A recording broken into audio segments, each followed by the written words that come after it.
मागे एका ब्लॉगमध्ये ना मी तुम्हाला सांगितलं होतं, की मी तुमच्यासोबत 2 गुड न्यूज शेअर करणार आहे, ज्या की काही कारणांमुळे मला लगेच तुमच्यासोबत शेअर करता आल्या नाही, ज्या मी आज शेअर करते. पण त्या अगोदर ना मस्तपैकी फ्रेंच फ्राईज बनवायला घेतले होते. Zeptoवरनंच ऑर्डर केलेलं.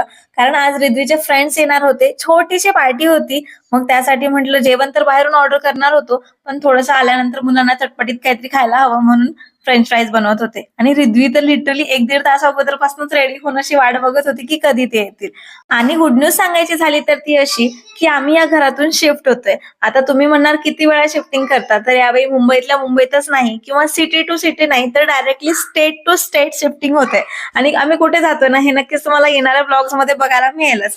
पण 2 वर्षांपूर्वी ना, जेव्हा आम्ही मुंबईत आलो तेव्हा करमत नव्हतं किंवा वातावरण सूट होत नव्हतं. तेव्हा असं झालं होतं, की कधी आम्ही मुंबईच्या बाहेर पडू. आणि आता मुंबईत खूप जास्त करमायला लागलं होतं. सगळं आपलंसं वाटायला लागलं होतं. आणि आता जेव्हा मुंबई सोडायची वेळ येते ना, खरंच खूप मिक्स फिलिंग आहे. कारण मुंबई सोडतोय म्हणून थोडंसं सॅड फील होतंय. न्यू सिटी, नवीन करियर, नवीन गोष्टी नव्याने अनुभवायला मिळतील. त्याच्यासाठी खूप हॅपीनेस, एक्साइटमेंट आहे.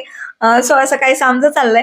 मग त्यामुळे मग म्हटलं नंतर खूप गडबड होणार शिफ्टिंग वगैरे करताना. मग रिद्वीला तिच्या फ्रेंड्सला भेटता येणार नाही. कारण रिद्वीचे फ्रेंड्स म्हणजे तिची लाईफ आहे. त्यांच्यासोबत ती खूप छान एन्जॉय करते आणि मला सुद्धा ते खूप आवडतं. तुम्ही मागच्या माझ्या खूप साऱ्या ब्लॉग्समध्ये सगळ्यांना बघितलं असेल.